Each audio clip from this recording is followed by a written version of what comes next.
Hey everyone, it's Jonathan and welcome back to Every Version Ever. Today we are covering the 1999 direct-to-video sequel to the 1996 Jonathan Taylor Thomas version of Pinocchio, and there is no Jonathan Taylor Thomas in sight. In fact, aside from Martin Landau as Geppetto and Udo Kier returning as Lorenzini's widow, I don't think there is a single other returning actor from the first film. I suppose it makes sense. Jonathan Taylor Thomas was already a teenager by the time the first film came out, and he'd have been 18 in 1999, but even so, the first film was not a success, so why they made this direct-to-video sequel without the 90s teen heartthrob they were likely banking on for the original, or most of the other actors for that matter, I have no idea. Back for this episode are Katie Fabrick and Nicki from Trivial Theater, and this movie was one of the main reasons they joined me for this whole project, both episodes. Like, a direct-to-video sequel to a movie with almost no returning actors, a considerable downgrade in special effects, and a plot that they seem to be making up as they went. This thing is obviously the perfect Trivial Theater collab, and Katie was definitely on board too. This movie is a confusing mishmash of weird plot ideas that seem to have mostly been made up at random. None of this movie was from the book, though by the end of the 1996 film, they were kind of just doing their own thing anyway, so I guess this is a natural continuation of that. Either way, this movie is definitely worth covering, and even though it absolutely did not need to exist, I had so much fun talking about it with Nicki and Katie.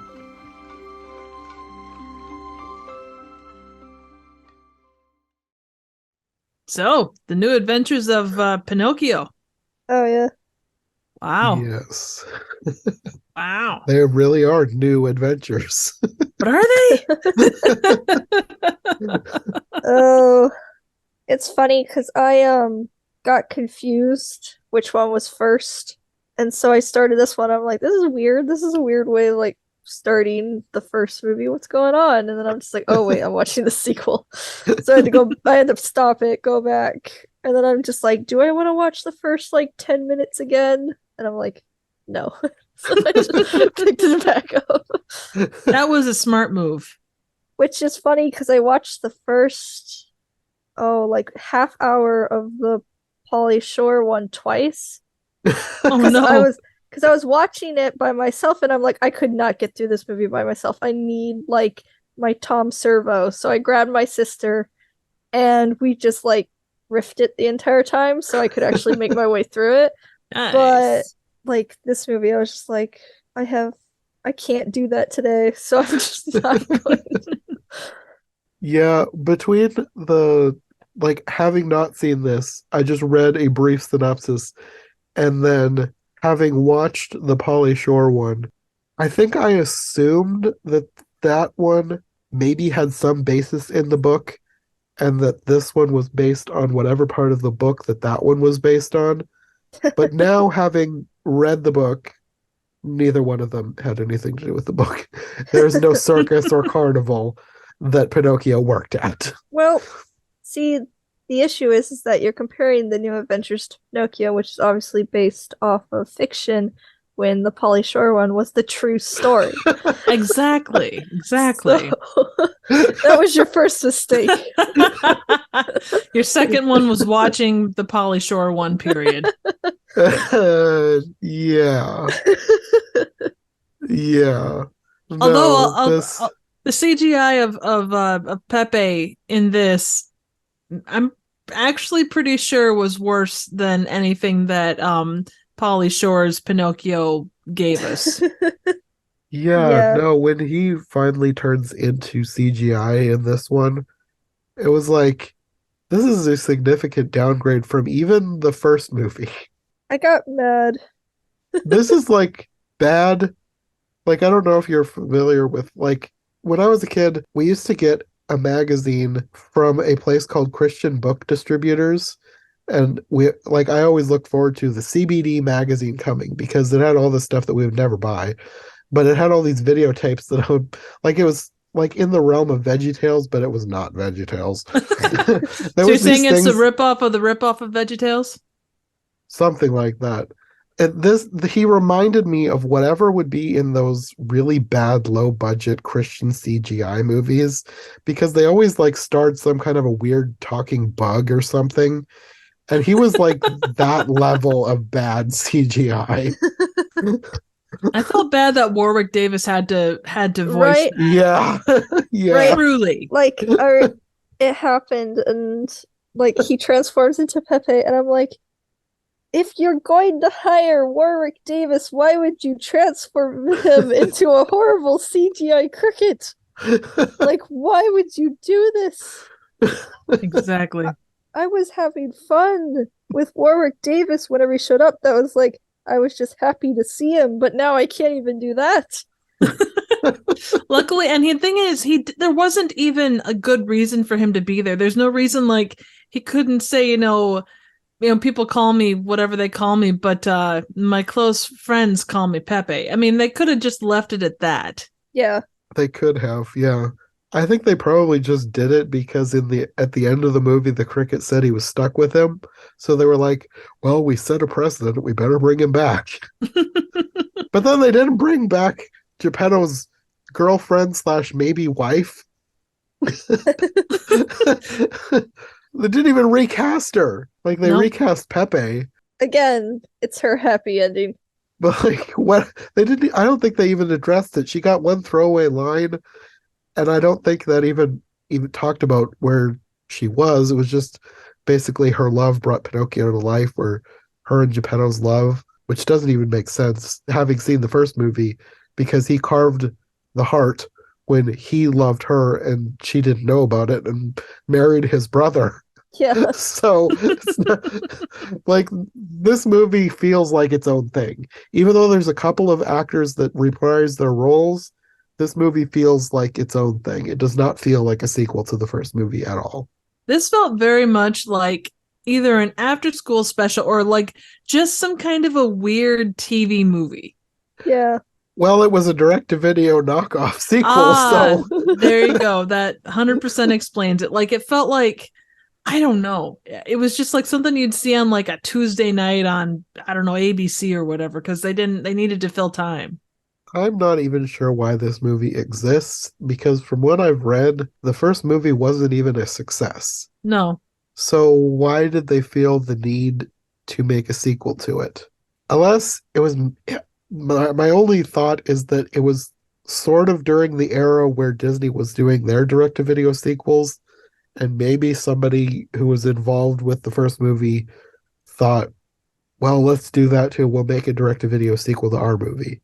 They're like, we still got budget from the last movie. Yeah, Let's use it over here. Yeah, I don't know. I cannot figure out why this movie exists. There's nothing on Wikipedia about it. I mean, not that it would specifically, but yeah.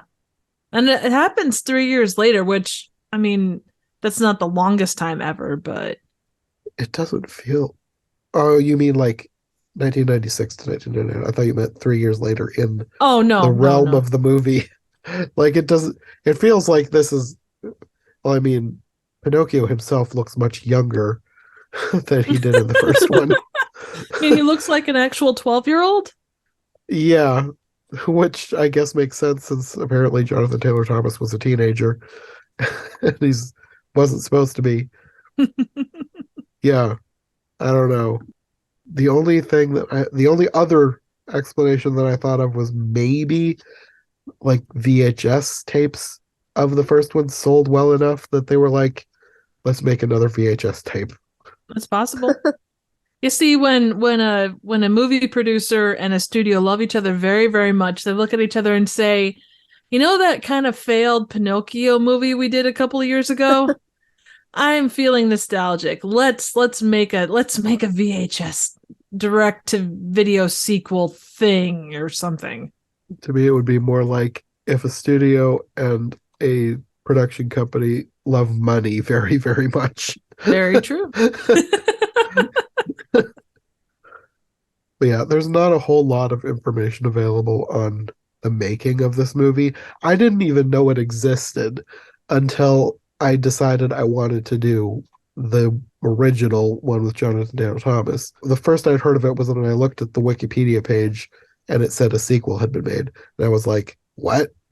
How did I not hear of this? Well, probably because it didn't do very well. It's probably just died. Like, I don't know that it was it probably was never re-released. I don't know that it's available for streaming anywhere. Like, I think we had to find it on YouTube to watch it. So, yeah, and it's a crappy version on YouTube. It's like, and I'm sure it's probably just because it's a VHS transfer, but the quality of the transfer is not what you'd call great. yeah. There was some skipping too. Like I could tell that it like jumped ahead a little bit, but not like a significant amount. It was just like they were halfway through a sentence and then it like skipped to the end of the sentence.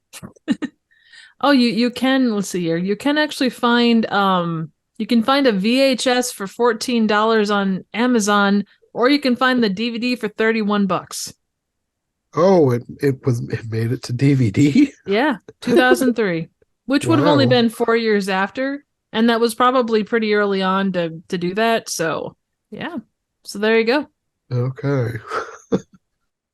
Most of the roles in this movie have been completely recast. The only returning people, I think, are Martin Landau and Udo Kier. I What? think No, everybody he else. played. That was the wife, right? It was a big surprise.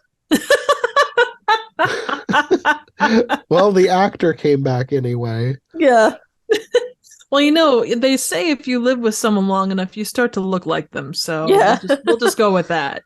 I until things are revealed later, I wasn't sure what they were going for with them because nobody recognized Madame Flambeau. Like, yeah, I don't even know how they thought that this was something that made sense because Lorenzini is a very well-known person and nobody knew that he had a wife. Like everyone is surprised that this is his wife. And she looks exactly like him, so nobody thought something was weird. Plus, there's the scene where you see her from the back putting on a face, and I was like, this is before anything is revealed. I was like, so if she puts on is she purposely trying to look like her dead husband? Like, this is all kinds of messed up, lady. That's hilarious. Well, let's be honest. I mean, people looked at a wooden boy walking down the middle of a very busy market and thought literally nothing of it by and large. So, you know, it was one of those things where it was like, this makes no sense. I'm just gonna go with it. yeah.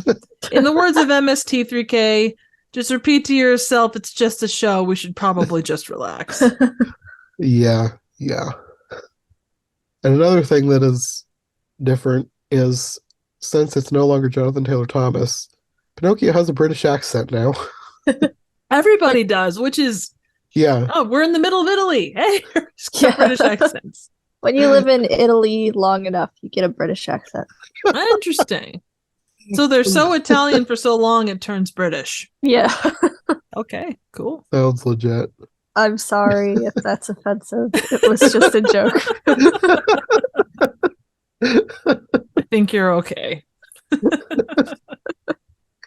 Okay, so one of the things that I noticed about this was even though, like I said, this movie has nothing to do with the book, one of the things that it seems like they're trying to do is make Pinocchio like the puppet that he was in the book.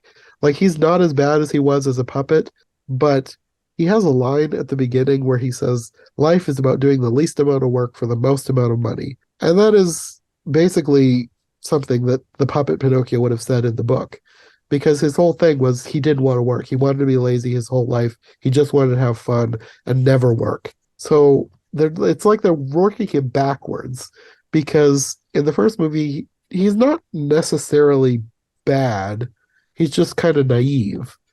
But now they're kind of making him sort of bad. Like, they never make him full on bad, but he's kind of, I don't know, you wouldn't exactly say that this attitude is greedy, but it's kind of He's a bad boy. almost, yeah. It's like I said, it's kind of like they're working his character backwards from where he should have been. After he turns human, he's supposed to be a better kid, and now he wants to be lazy and not work. It's all about enterprise. Exactly. Yeah. It just seemed kind of a weird direction to take the story. I mean, this whole movie is a weird direction to take the story. But Yeah, Pinocchio specifically. I think the weird direction started when they made this movie. Yes, Yeah. yes, very true, very true. I would say too, I do think that like you look at so think like Ferris, and regarded this is 10 years past Ferris Bueller, but I do think there was still some of that kind of attitude towards like boys of a certain age.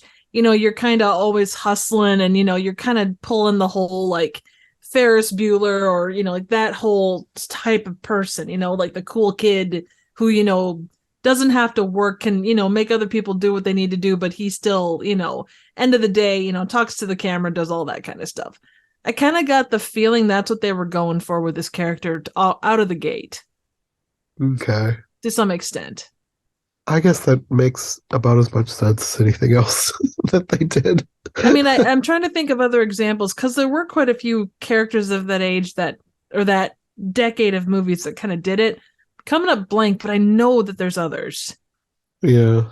Like, they're not bad, but they're kind of like schemy and kind of like not morally ambiguous per se, but just like, you know what? I know what I need to do. I want to have fun. Let's do this. You're only young once, etc. Yeah. But yeah, he's now BFFs with Lampwick because Lampwick was not permanently donkeyfied. He's now human again. And they go to a fair together. Like, I think they skip school that day. I don't think they mean to. I wasn't sure what they were going for with this, because they like go to the fair and then they realize it's like almost night. So I don't know if there was like a time warp or if they just lost track of time or what. But they go to the fair at this first scene here, and you meet Warwick Davis as a carnival barker. He's just a carnival barker and nothing else. Of course not. And you have Felinay and Volpe back again, except they're no longer fox and cat. They're fox and cat human hybrids. I'm not sure why. Like, I don't know how this magic works. Like, how did they sort of turn back, but not quite? Maybe they've done a few good deeds. That's the only thing I could think of. Like, maybe they did a good deed and helped a couple people and got enough to turn kind of back to human, but not enough. I don't know. They tried to do the same thing as Pinocchio. They followed his like way of doing things, and it just didn't quite work as well for them as it did for him. It could be. Yeah. I don't know. Either way, they are partially animal, and that's fine. I kind of like them. I just thought they had fancy face paint. I mean, if they're going to do this kind of thing, I think they did it well. Like, it's better than the CGI. Yeah. Of all of the different special effects that they did in this movie, I liked them the best. So this carnival is owned by Madame Flambeau, who you later find out is Lorenzini's widow, allegedly. And she has a miracle cure for anything. She has this guy who has an uneven leg that she grows back with this miracle elixir. But you later see this guy like working for her, so it's fake. But this elixir also is real, sort of. I'm not sure exactly what they're intending. I think that they're like, you also see like this tank of fish, so I think she's also turning people into fish. But I'm not sure exactly. Like, this is not to get too far ahead, but this elixir has a basis of the magic donkey water. Yeah. But like, why fish? Like, it's supposed to like reveal your true nature. So why is everyone in town turning into fish? Probably because I would assume because she gets tired of them and then pops them in there, and then she has a raw food diet, so she eats them. Yeah, but I mean, like, why do they initially turn into fish? No, I think that they turn into other stuff and then turn into fish. Like, I mean, do you mind if I break it? Lampwick turns back into a donkey, and then he gets dunked in the tank and turns into a sea donkey. That's true. I think it's a case of like, it's kind of like maybe not like a 3 strikes and you're out thing, but I guess that's true, because you don't actually see him turn into anything, but you later find him as a sea donkey in this tank. So maybe he did turn back into a donkey when he took the elixir and then was thrown in there and turned into a creepy donkey seahorse hybrid. yeah, CGI thing. Yeah. I think it was a puppet, and it was horrifying. It was. It was very much like, I don't even know. I thought it was some kind of cursed kangaroo at first. That'd be a really good band name. Actually, it kind of would. Cursed kangaroo.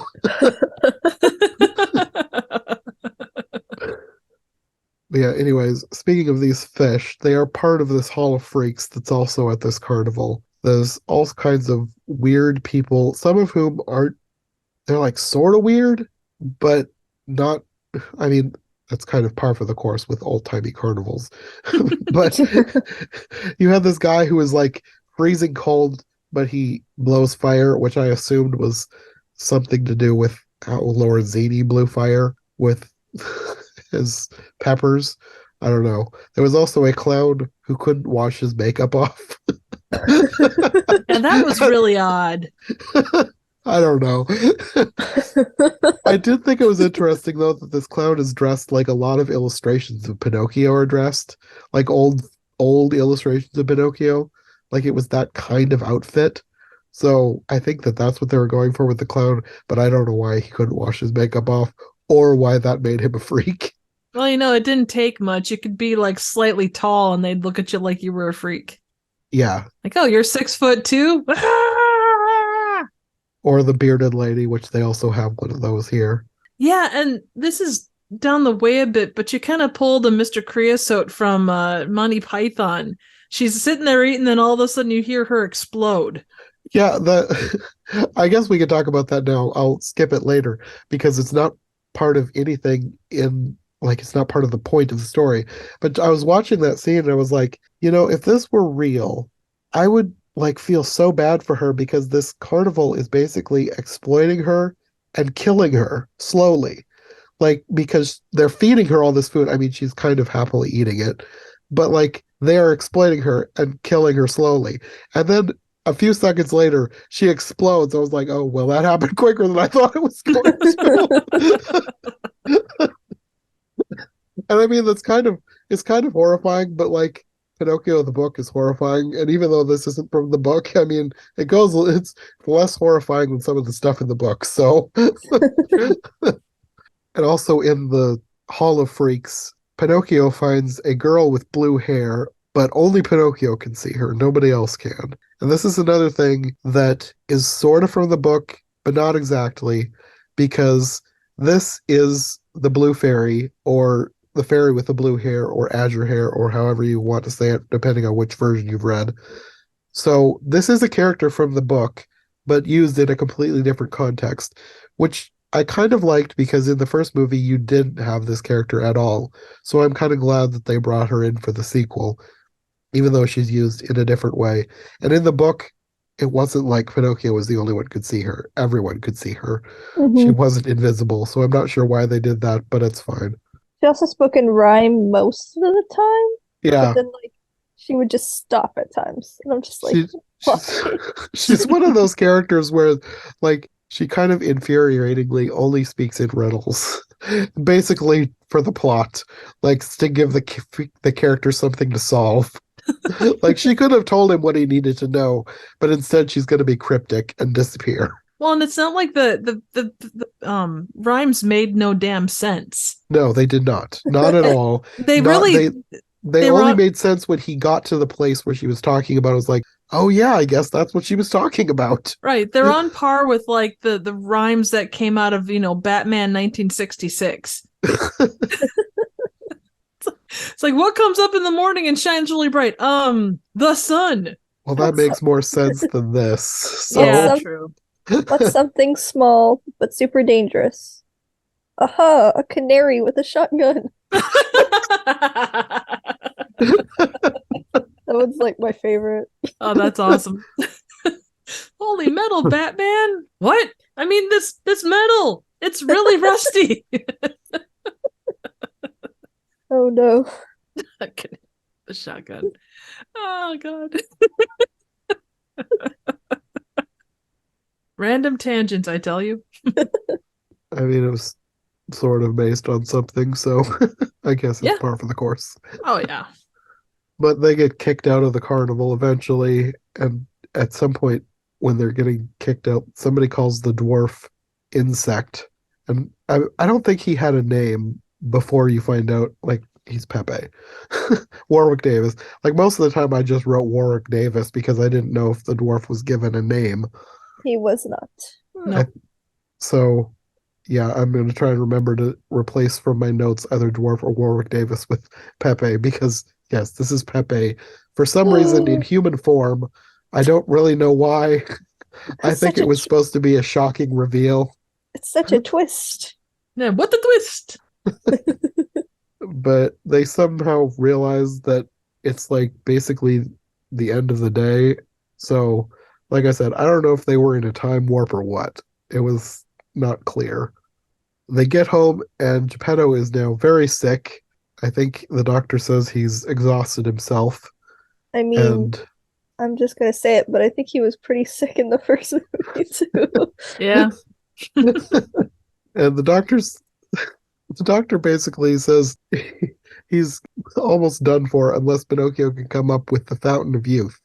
Which, okay. And at this point, I mean, spoilers for the book, but at the end of the book, when Pinocchio becomes human, Geppetto turns young again. So I thought that's where this was going. I was like, oh, so this movie is now going to be about Pinocchio on a quest for the fountain of youth. And I thought, okay, well, then maybe they're going to take more from the book than I thought they were going to. But no, they didn't. I don't know why he said they needed the fountain of youth, because that's not what they get. Bold of you to assume that they would have more than like 3 sets. Well, I know when Geppetto does the things that Geppetto does, he stops having aches and pains. He says that he enjoys it. Well, instead of the fountain of youth, they decide they're going to go back to the carnival and get this magic elixir. And they're playing Pinocchio like he's supposed to be like street smart now. Why would he think that this elixir is anything but snake oil? You'd think he'd be a little bit smarter than that, but he's not. He goes back to the carnival to buy some elixir, but Volpe and Felidae are there, and they stall them because they recognize Pinocchio, and they want him to be Madame Flambeau's new star, and they are hoping that if they can get Pinocchio for her, she will reward them by making them fully human. Even though there's absolutely no precedent for the fact that Madame Flambeau follows through. Yeah, no. She double crosses people all around them, and I don't know why they think that they're going to be the special ones that don't get double crossed. Because they're different. Yeah. They're also not very smart, so I guess it's par for the course for them.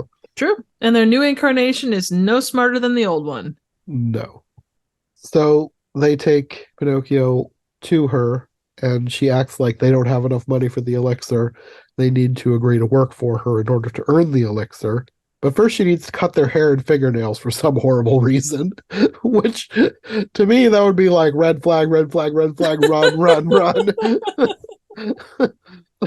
Like if somebody wants to be my boss, but they suddenly decide they need to cut my fingernails for me, I'm out of there. This is too freaky.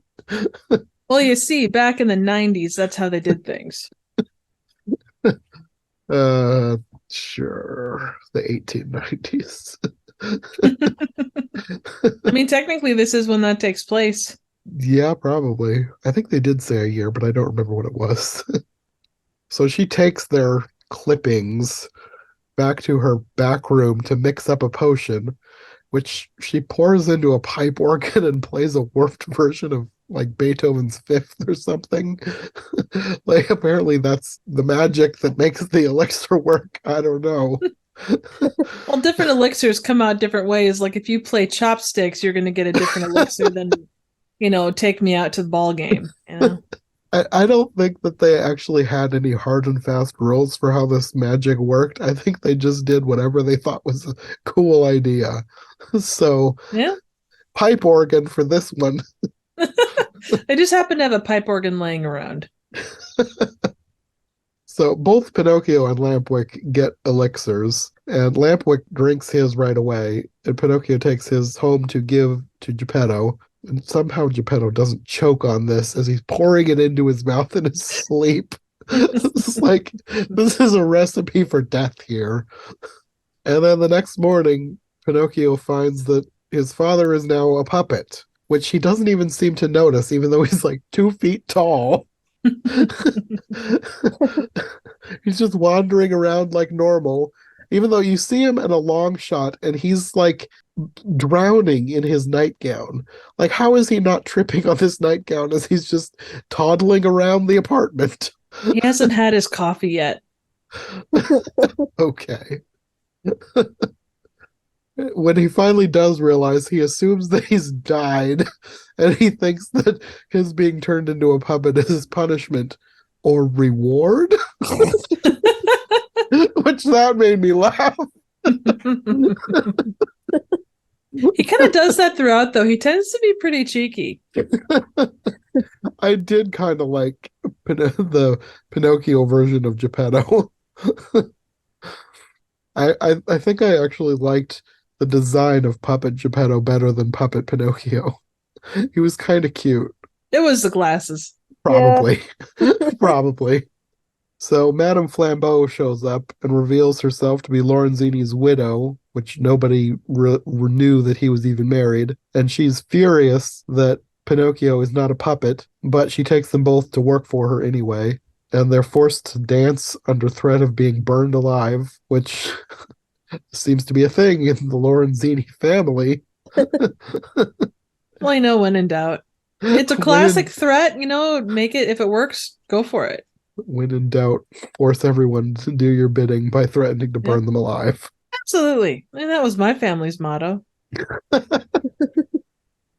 And during their performance, a girl appears on a trapeze. It's the girl from the freak show, and she gives Pinocchio another riddle and disappears. She says, "Go to the beginning to get to the end, to learn what is real and what is pretend." Like, how are you supposed to get anything out of that sentence? Geppetto is being kept in a cage for some reason. I don't know why Geppetto's in the cage and Pinocchio's not. Especially because Geppetto kind of likes it there. Like, he's the least flight risk of either of the two. You'd think they would put Pinocchio in a cage, not Geppetto. But then I guess Pinocchio couldn't, move around and advance the plot.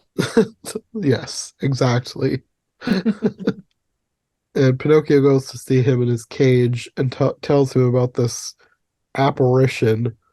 And he tells him that it must be the blue fairy, the guardian of the forest, but she's just a fairy tale. I draw the line at the fairies. I've turned into a living puppet, but fairies aren't real. My son was a living log that turned human, but fairies aren't real. And literally with this scene too, I mean, not that Geppetto in this case is Pinocchio. Basically, they say it'll be a miracle to get out, and Pinocchio thinks it's impossible, and Geppetto's like, he was a miracle, and Pinocchio thinks that that's different for some reason. I would say that it's less of a miracle to escape from a cage than for a log to turn into a human. And then this is where you have the scene with the lady exploding. There's a bunch of scenes at this carnival, some which serve the larger narrative, and others that are basically just horror for children, like the lady exploding.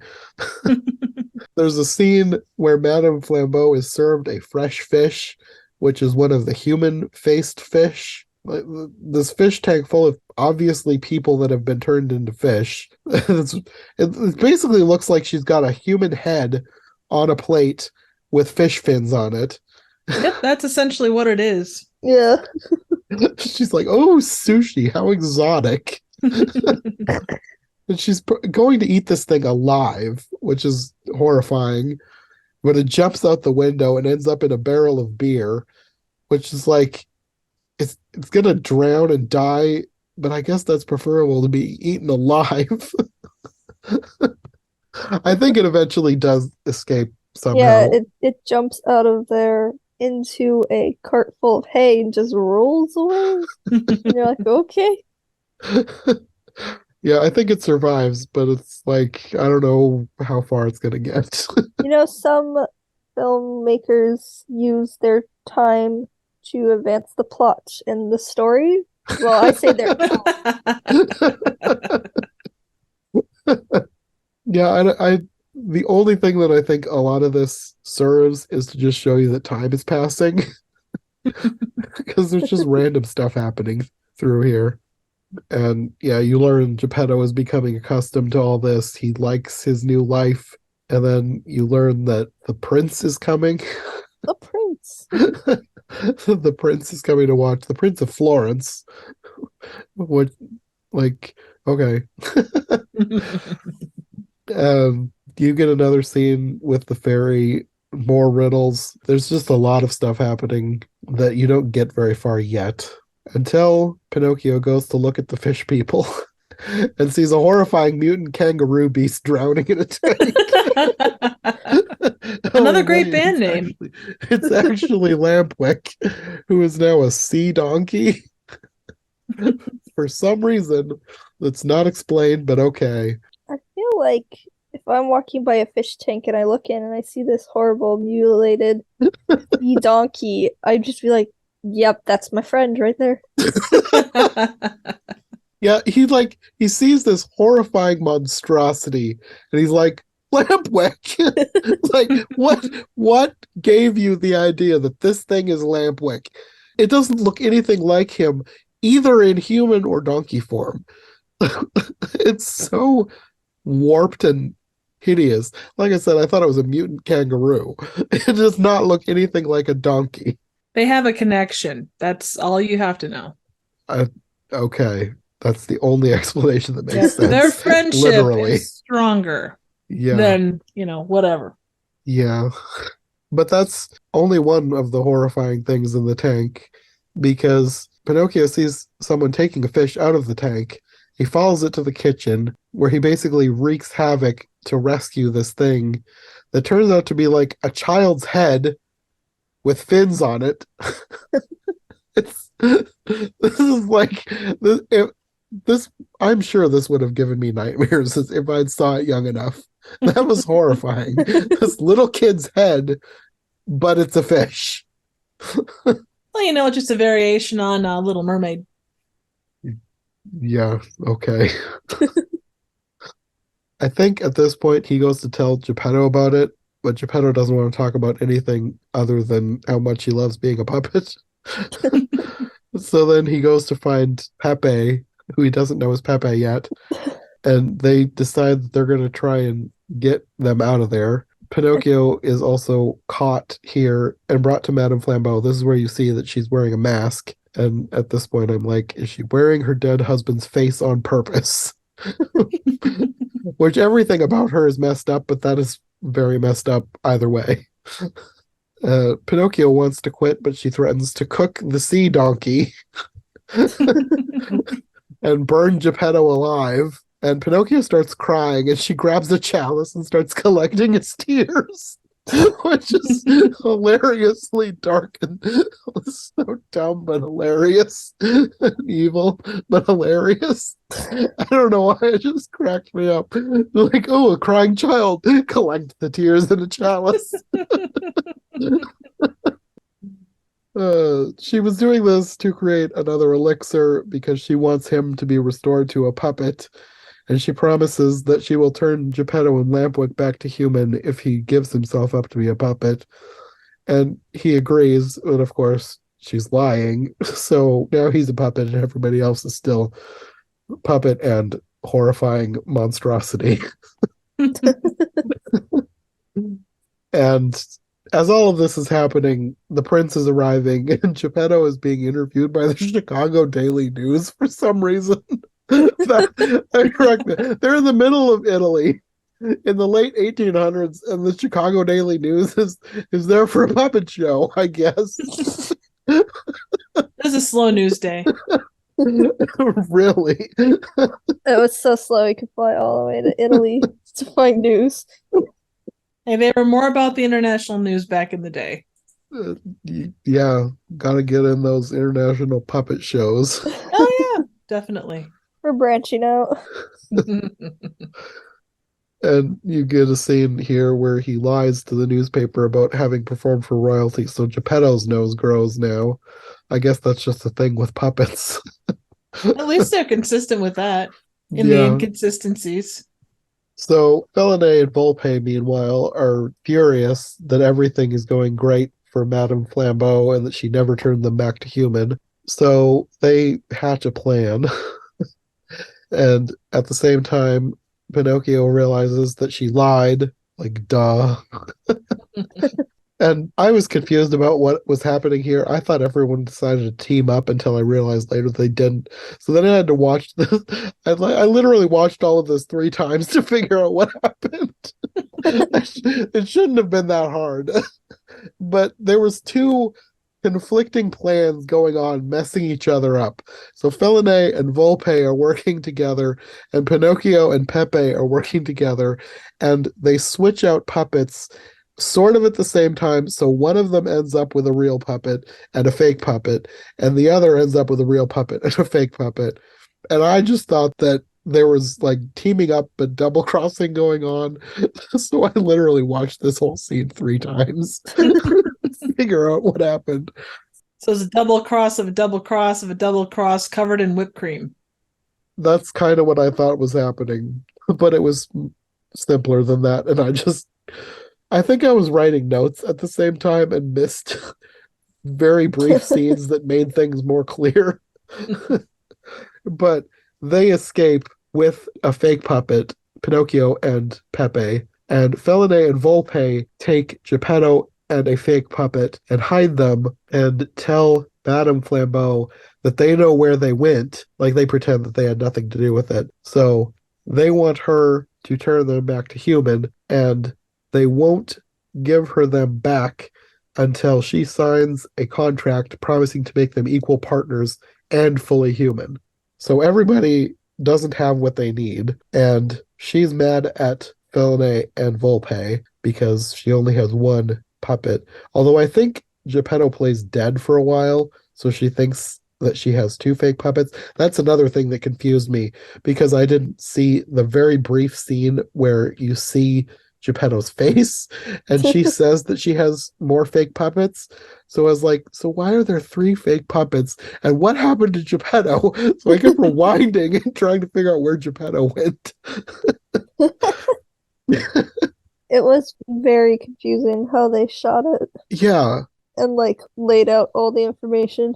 yes, it was not clear. It should have been more clear. I shouldn't have had to watch it 3 times to figure it out. Rewatchability is amazing. Yeah, they get into the forest and realize that they've ended up where Pinocchio came from, like literally the exact tree where Pinocchio came from. And somehow they realize that this is what the Blue Fairy was talking about in the riddle. And I don't know how they figured that out, but okay, whatever. It makes as much sense as anything else. It's so funny. He's just like, I figured it out. And then Pepe's just like, you did! Surprise! I'm a cricket. Yes. Yes. He just turns into a cricket. It's like, just leave him as Warwick Davis. I liked looking at Right. him better. I like literally like yelled like in frustration. I'm just like, no, my favorite character in this just because it was Warwick Davis. And I was just having fun watching Warwick Davis turn into my least favorite character in the first movie. Surprise! He was never your favorite character. Top 10 anime betrayals right there. This is Schrodinger's cat, or Schrodinger's cricket. You liked him until you didn't realize it was him. Yeah, the very downgraded version of Pepe who looks like a 90s direct-to-video horrifying ugly Well, character. it was direct to video. That's true. So, perfect. He looked wonderful. Yeah, at this point, Madame Flambeau shows up, and they also, when they escape, they took Lampwick with them in a barrel, and he screams horrifyingly when she looks into the cart. Like, he is pure nightmare fuel. That thing is going to give kids nightmares. Everybody is reunited. Geppetto laments having lost sight of what's important, and he says that Leona and he carved the heart of their love into this tree, and that love now beats in him, and that's the only thing that matters to him. And at that point, I was like, "Oh yeah, Leona, what happened to her?" Like I literally forgot about her the entire movie. It's like, "Oh yeah, I thought they got married, and now she's gone." So Madame Flambeau ties them up. I think she says she's going to burn them alive and cook lampwick over their bodies to eat. I mean, it's a good way to use all your resources. I suppose. And then at this point, I guess I never mentioned, at times through the movie, you see that she has like a tattoo of an eye on her cheek. But in this scene, it looks like it's alive. And I was like, okay, what is going on with this eye? So they're getting this fire ready to cook them. And Pinocchio is still trying to work out the other riddles. And he realizes that the other riddles meant that there's a cave near the tree that he once was. And then they all fall in the cave, and it's full of blue crystals. It's like, okay, this just took a weird turn. And then Lorenzini, Madame Flambeau, Madame Flambeau. You spoiled the surprise. Well, this all happens kind of together because she reveals herself to be Lorenzini, and it's like, Oh, it okay, was such a shock. Yep. like, why did this need to even be a twist? It was a twist. I mean, I guess it's sort of surprising because, like, how did he even turn back to human in the first place? It's just a shock. But, like, why does he get to be human and Felinae and Volpe only get to be half human? But also, why does he have this eye that looks like it's alive on his cheek? It's very confusing. I don't know how any of this magic works. Plus, he was always very itchy. Yeah, I don't know what was going on with that. Well, I think that's just I like don't because know. the thing that's coming was always trying to pop through. It's like Jekyll and Hyde, every now and again he had to take the elixir to, because it kept wearing off. Maybe? Yeah, probably. Because what happens later, you do see like what that tattoo of an eye on the left side of his face is. Yeah, I was very confused by the magic in this movie. Yeah, there wasn't a lot of rhyme or reason. Especially since like the elixir was shown to have made out of donkey water, which is supposed to make you your true self, yet not for him. He turned not his true self. Yeah, nothing made sense. I don't know. Some writers use sense in their writing, and they're all cowards. Yeah, I think they just kind of had an idea, wrote down the first thing, and went with it. There was not a lot of world building going on. All the world building was in the first one. Yeah. Yeah. This was like first draft, and then they're like, we couldn't come up with any more, so this is what you get. Yeah. So anyway, everybody ends up in this blue crystal cave, and Lampwick jumps into the pool next to them and pops out a real boy. And Lorenzini sees this and realizes that this is the source of the magic water and jumps in himself. Except he starts changing back into a full-on sea monster. Except not quite full-on. He's like half sea monster on one side, and he's got like this growing arm. And it's like, for some people, the magic is instantaneous, and for others, you become like a horrible monstrosity halfway. Well, it reflected his heart. I would say it probably reflected his heart. Like he was maybe at moments okay, but other times he was just a terrible person. So it kind of just made him very ugly because he was, I don't know. Well, in the first movie, he literally human trafficked children into slavery and turned them into boots. So I would say he's not even partly good. Yeah, no, but yeah. That would be my thought. That was my thought for Felinae and Volpe. And that makes sense for Felinae and Volpe because they try it later and they don't turn back. They stay halfway. So I'm thinking that it's supposed to be saying that they have moments of being okay, but that doesn't really follow through for Lorenzini. No, definitely not. He's just a monstrosity. Well, like, I think too, even looking at him, he's like only vaguely the shape of a human. He's just But that's melted. probably that's He's probably just the thing gross. though, like it meant to make him a freak because he kept Yeah, freaks on display, or yeah, that's what true. that would be my thought. Like, that way he can't go back to the ocean, he can't be amongst humans, he can't even remotely pass as anything in between. He is the textbook definition of what would be at a sideshow. Yeah, yeah. Well, that's where he ends up at the end too. So, well, till you get to the mid-credits scene, if you guys watched long enough. We're getting ahead of yourselves here. Yeah, so he's halfway changing back, sort of, and the blue fairy appears and says, "Do you forget what the magic waters reveal? One's true nature can't be concealed." And then all of his minions come down and start laughing uproariously at his horrifying transformation, which it's like that's an interesting response to this horrifying sight before you. Like, even if you don't like this guy, I would be horrified to see someone, even if I didn't like them, turning into a writhing monstrosity.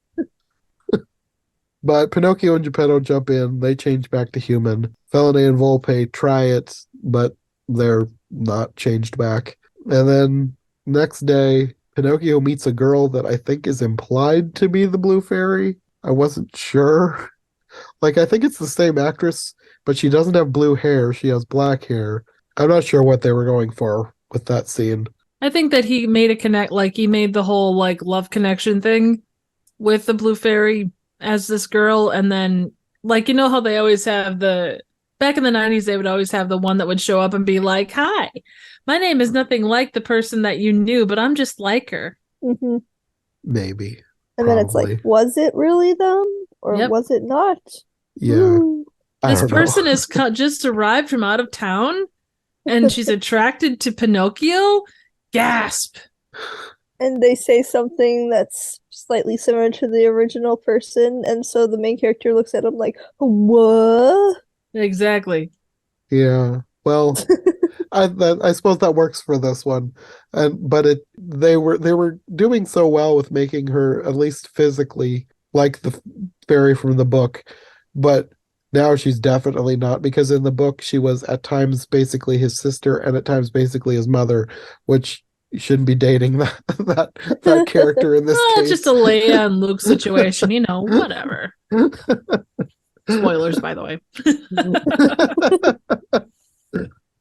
Well, yeah, so they go to the carnival, and the cricket is still the carnival barker, but now in cricket form. Okay. To our horror and disappointment. Yeah, it would be so much better if he just stayed in human form. If he has that ability, just do that. Yeah, he should have just done a cheeky wink and been like, Pepe, Yeah. haha, get it? That And would have been that's it. so much better. Well, and how can a cricket actually be heard? He had a bullhorn. Well, That makes everything better. wasn't he technically dead in the first movie? Yeah, that True. too. And then now he's a living human, but not because he's actually a living cricket, I think. Or is he still a ghost cricket? Like I said with a bunch of other things, I think that they just had an idea and ran with the first thought in their head. I don't think that they thought much of this movie out. They were just like, that's a good idea, write it down, and then kept going. They were just making the movie, and then they just bumped into Warwick Davis, and they're like, oh my gosh, you want to be in our movie? You're cheaper than CGI. And at the carnival, you see Lorenzini locked in a cage. He's laughed at by the carnival's audience for his grotesque sea monster appearance.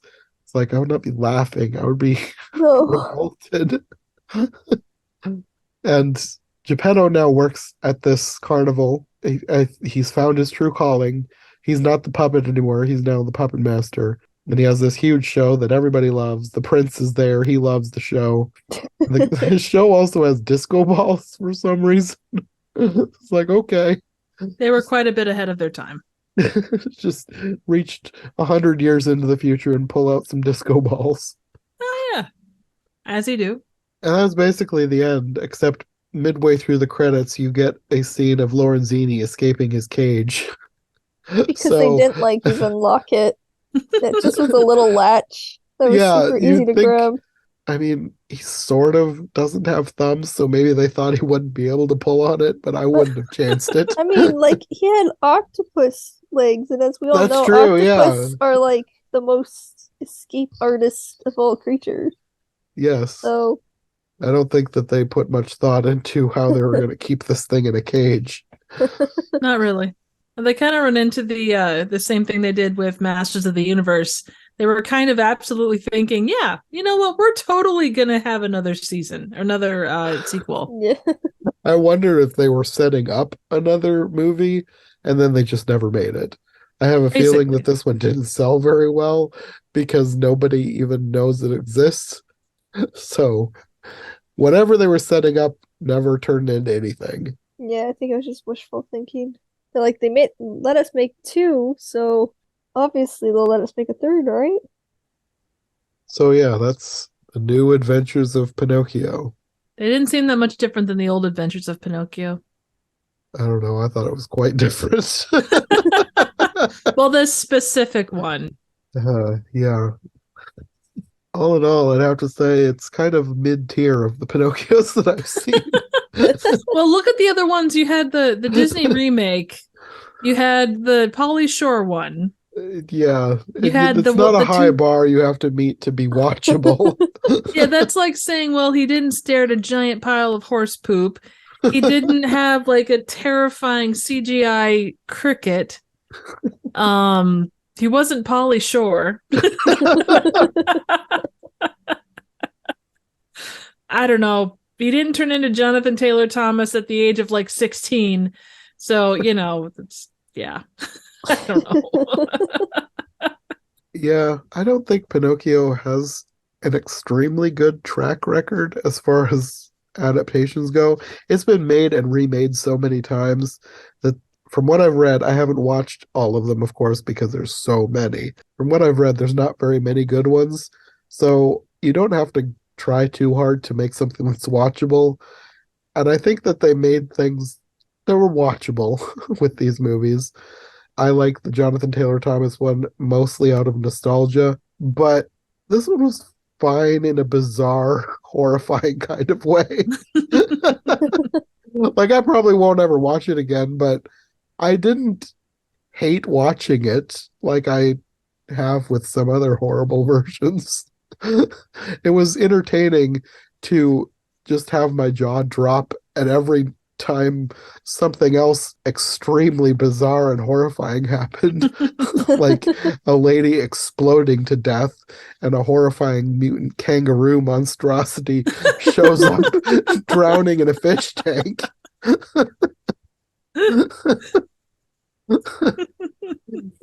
So yeah, 2.5 stars out of 5.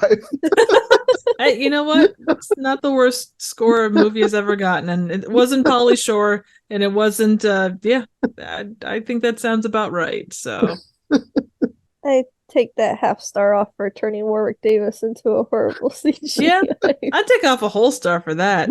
That's true. It's like that's just like a sin. Yeah, nobody puts Warwick Davis in the corner. Or in the CGI. They really should have just kept him.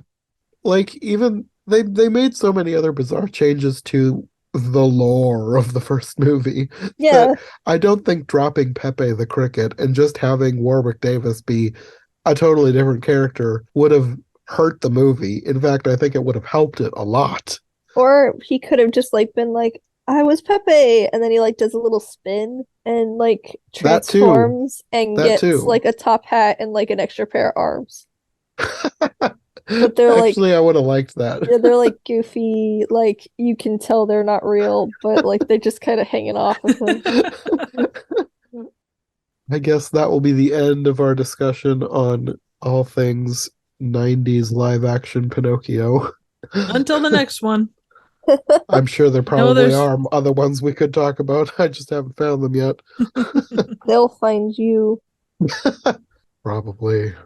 Actually, literally, they probably will the next time I start searching for Pinocchio versions. Do you guys want to let people know where they can find you if they want more from you? Nicki? You can find me here on YouTube at Trivial Theater. I do a wide array of random, obscure, and straight up bad movies. You can also find me on Twitter and Instagram at Trivial Theater. Okay, and Katie? And you can find me on Instagram and Twitter at Katie Draws Things, where I draw things, and sometimes I post bad pictures of my animals. Yay! I cannot take normal pictures of my animals. It's like, oh, they're being so cute. Like, my cat was sleeping like in a little bag. I was like, that is so adorable. And I went to take a picture and he just like dashed at my face. So I was like, he's got like this giant head, and I'm just like, thank you. Thank you for that. That sounds like amazing content for the internet. Yes. That is classic cat behavior. Yeah. Okay, well, until next time.